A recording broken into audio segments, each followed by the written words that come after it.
When despair for the world grows in me, and I wake in the night at the least sound of fear of what my life and my children's lives may be, I go and lie down where the wood drake rests in his beauty on the water and the great heron feeds. I come into the peace of wild things who do not tax their lives with forethought of grief. I come into the presence of still water, and I feel above me the day-blind stars waiting with their light. For a time, I rest in the grace of the world, and I am free.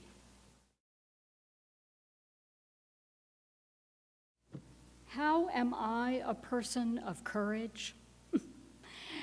We went to the Washington, D.C. sunrise Easter service on the Mall. It turned out to be an ultra-conservative Christian service, and the minister opened up by literally insulting not only liberal religion, but also Buddhism and Islam, mocking Buddha and Mohammed for not rising from the dead.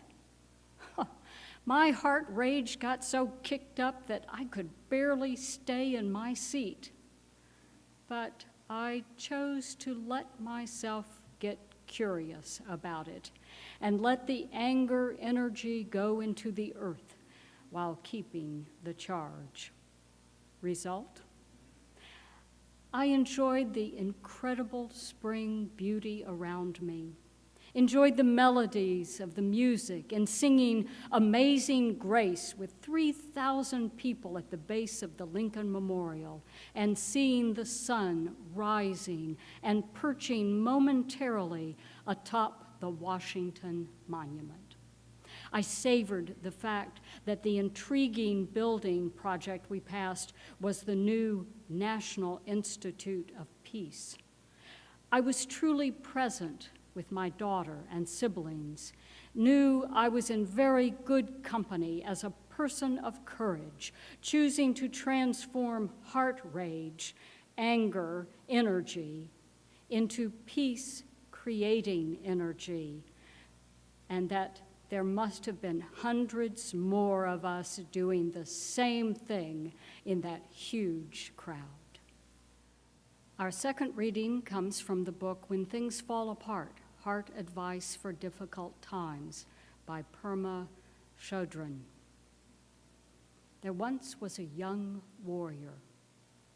Her teacher told her that she had to do battle with fear. She didn't want to do that. It seemed too aggressive. It was scary. It seemed unfriendly. But the teacher said she had to do it and gave her the instructions for the battle. The day arrived. The student warrior stood on one side and fear stood on the other. The warrior was feeling very small and fear looked big and wrathful. They both had their weapons. The young warrior roused herself and went toward fear, prostrated 3 times and asked, "May I have permission to go into battle with you?" Fear said, "Thank you for showing me so much respect that you asked permission." Then the young warrior said, "How can I defeat you?" Fear replied, "My weapons are that I talk fast and I get very close to your face. Then you get completely unnerved and you do whatever I say. If you don't do what I tell you, I have no power. You can listen to me and you can have respect for me. You can even be convinced by me, but if you don't do what I say, I have no power." In that way, the student warrior learned how to defeat fear without giving up hope that there's somewhere better to be, that there's someone better to be. We will never relax with where we are or who we are.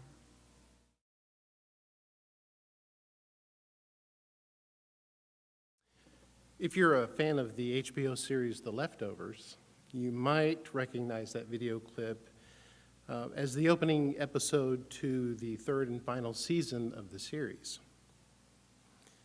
The series begins 3 years after a rapture-like global event called the sudden departure, in which 140 million people simply disappeared all at one time, or 2% of the Earth's population, just inexplicably and simultaneously disappear. The show is very similar in the way it depicts the disappearance to the Rapture event in the Left Behind series by Tim LaHaye. That was very popular a few years back and still seems to be fairly popular these days. It's hard to walk into half-price books and look in the religion section without finding rows and rows of books from the Left Behind series. And to put your mind at ease, I am certainly not here to promote rapture theology. There's some basic differences in the Left Behind series and the Left Over series. In the Left Behind, it's the true Christians who suddenly disappear from the face of the earth. In the Left Over series, it's just random. It's anybody. In fact, there's quite a big deal made of the fact that some of the worst people on the planet seem to have just disappeared, as well as some of the best people on the planet. It was a completely inexplicable event, and that's what made the series so intriguing. I chose to show you the video today because, to me, it's so captivating and haunting in the way it overlays these village scenes from the 1840s with the 70s pop sound of the song "I Wish We'd All Been Ready" that was actually very popular in the 70s. The pop group, the Good News Circle, appeared in some of Billy Graham's early crusades in the late 60s, early 70s. And just interesting point, I was getting ready for my sermon several weeks ago, and I was playing this clip at home on YouTube, and I could hear my wife suddenly begin singing in the bedroom. She knew the song. She was familiar with it. She's a Southern Baptist girl, grew up in the Southern Baptist church. And she walked out of the room just singing the song. She said, "What are you watching?" And I said, "How do you know that song?" But she grew up with that song.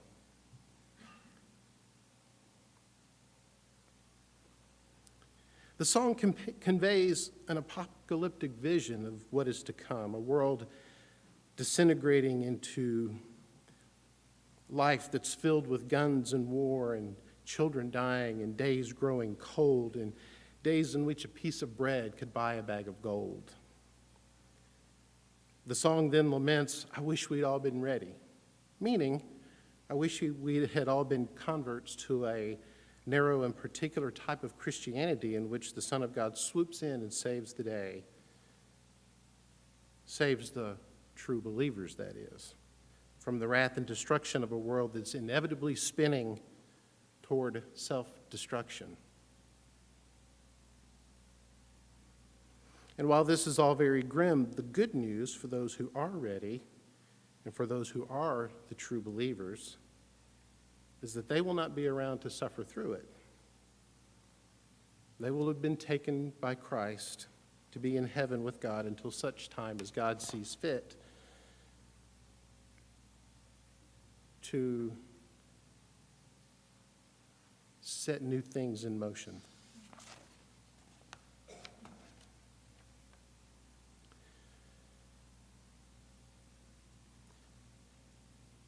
I have to admit, when I watch too much news, or when I read too many news stories, or watch too many YouTube videos about what's going on in the world, I have to confess that there are days I wish that somebody would just swoop in and carry us all away and take us to a better place and leave this world behind.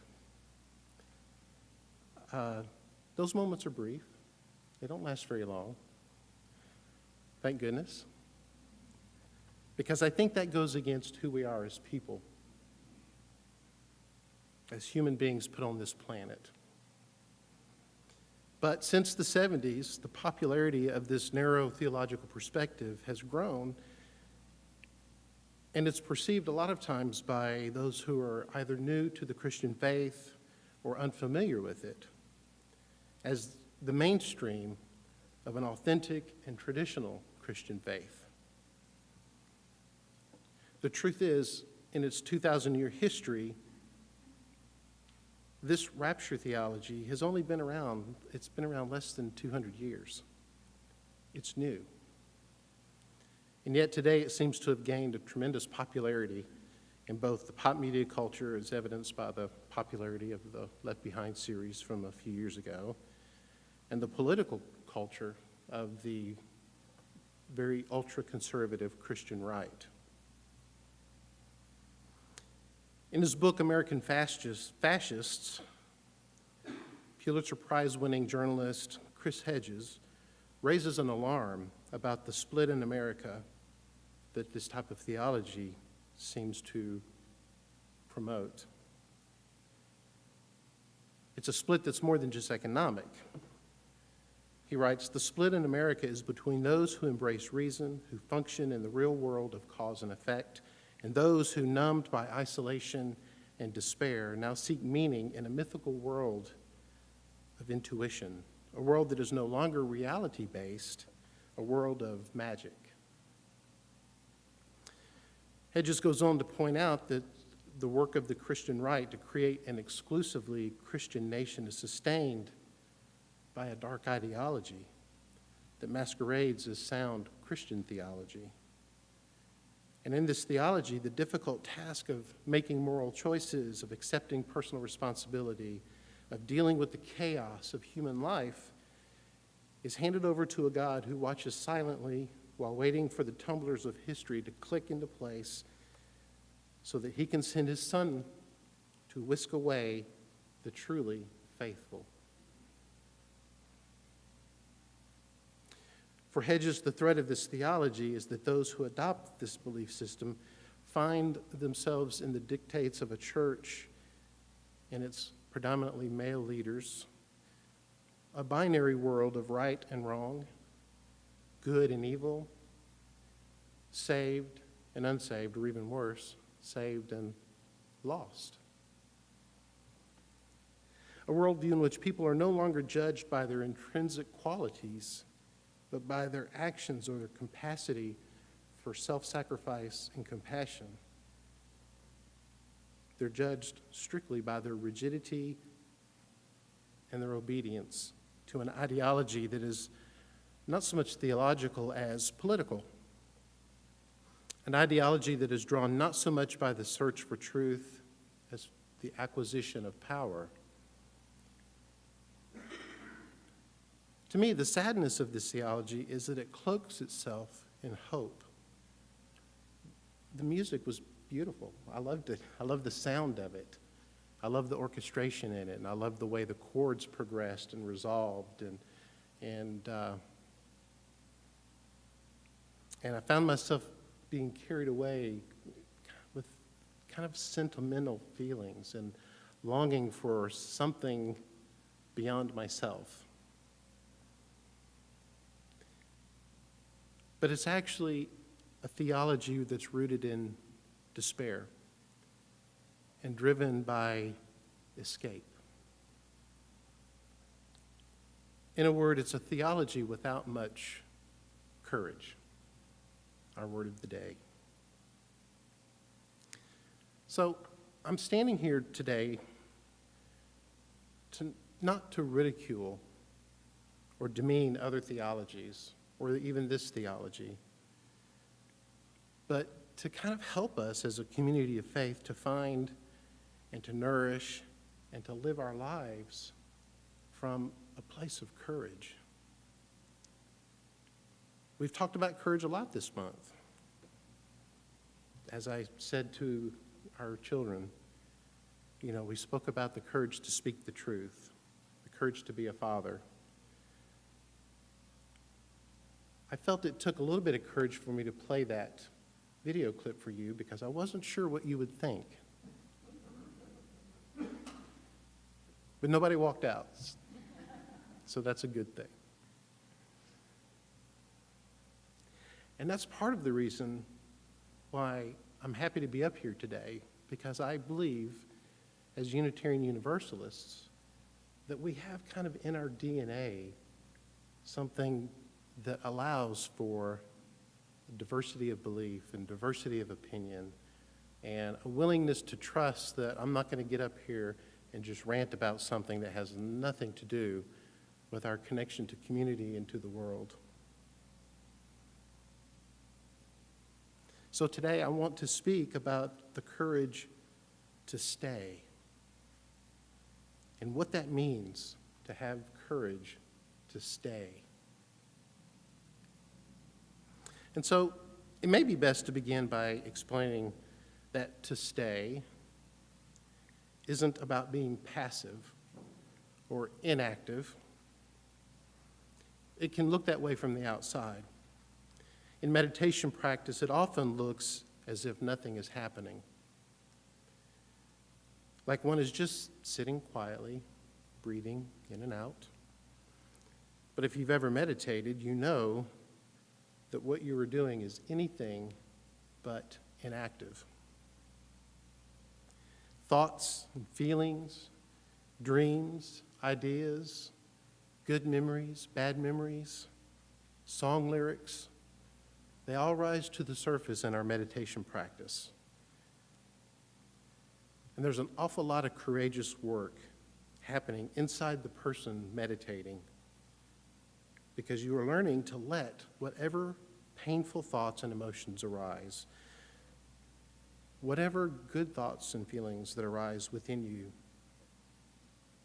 to simply take notice of them and then letting them be. You do the same with whatever arises. You notice it and you just let it be.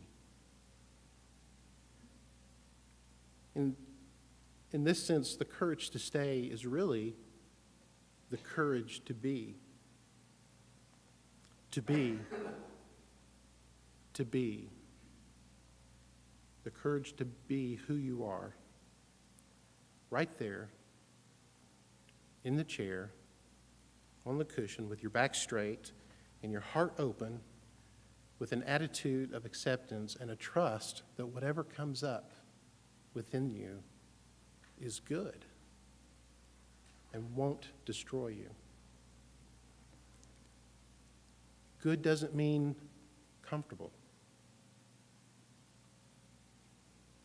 Good means that it won't destroy you, and that somehow it connects you to the place in which you're sitting. I love in the first reading that Ruth gave us, I love how that person realized that they were experiencing heart rage when they were at this gathering for Easter. They experienced heart rage, and they simply got curious about what they were experiencing. And as they noticed more about what was going on within them, the anger transformed into energy. And suddenly, they were able to open their heart to what was going on around them. Their experience became less about the hateful minister and more about the music and the relationships and the reason why they were there to begin with, and the people that they were meeting, and the weather, and the aroma in the air, and the sounds around them. That's the courage to stay. There it is. That's it, right there. So the courage to stay is very much an active and engaged approach to living our lives in a chaotic and reactive world. It is the courage to stay curious about and open to our experiences without the need to mindlessly react to or respond in sync to anything else that is going on around us. That's the courage to stay. This isn't to say that we are to disconnect ourselves from the rest of the world in order to avoid reacting or to help us to remain calm and unmoved.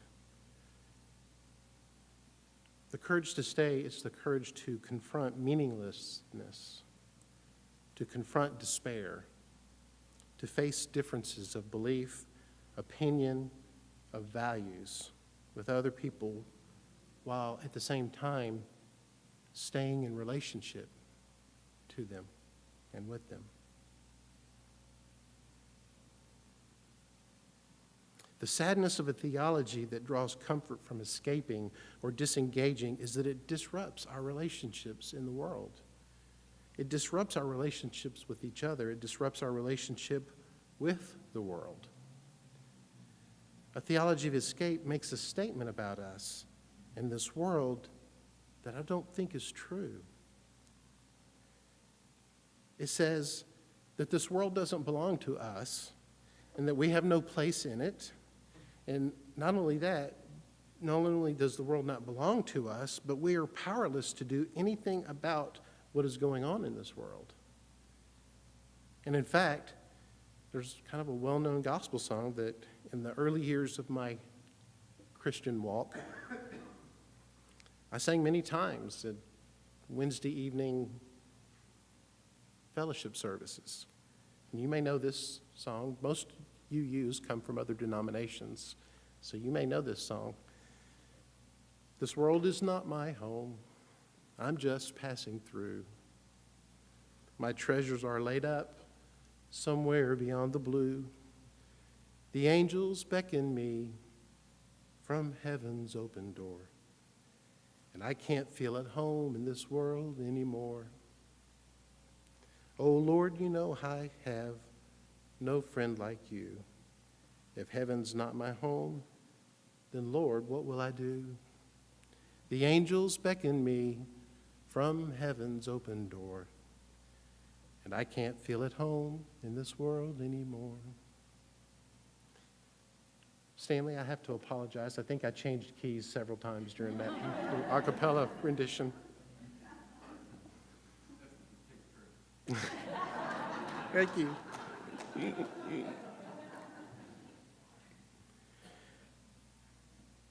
With a theology of escape, our only purpose is to hang on and survive until someone bigger, stronger, and more divine than we are shows up to set everything straight.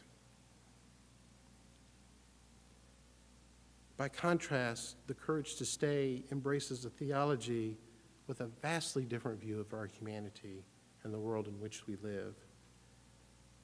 The courage to stay embraces a theology that radically honors our humanity and our connection to this world and our ability to have life-giving and life-transforming relationships. And I'm not bragging, but I think that we do a pretty good job of that with the UU Church. As we stand here together and we affirm our faith together, and as we subscribe to the principles of our church that, number one, affirm our humanity. On Monday evenings, I facilitate a addiction recovery group called SMART. SMART stands for Self-Management and Recovery Training. And built right into the name is the implication that we are a group that gather because we don't believe that we are powerless to overcome addiction. Self-management and recovery training, that recovery is possible. And it's fun to sit in with a group of people and just kind of dismantle that name.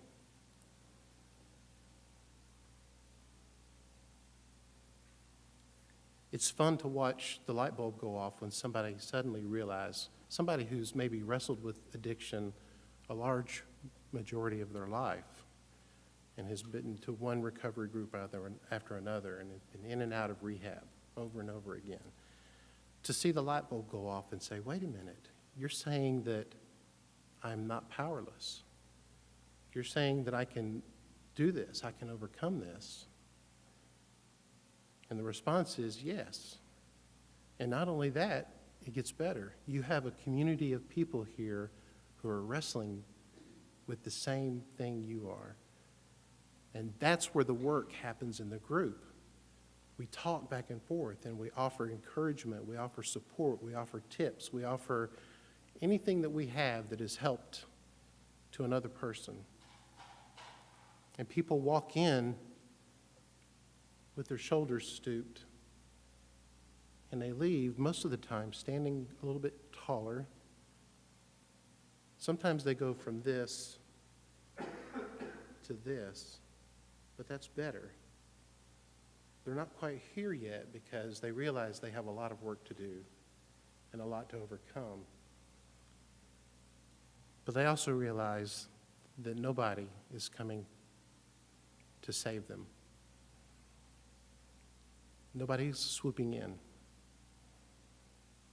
It's their work to do, and it's good work, and it's honorable work, and it's work that allows them to step more deeply into their humanity and to enjoy not just being alive, but being a human being who's alive.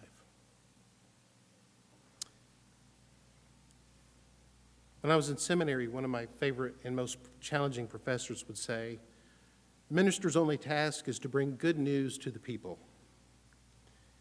And many of my classmates were students who were going to school and pastoring a church at the same time.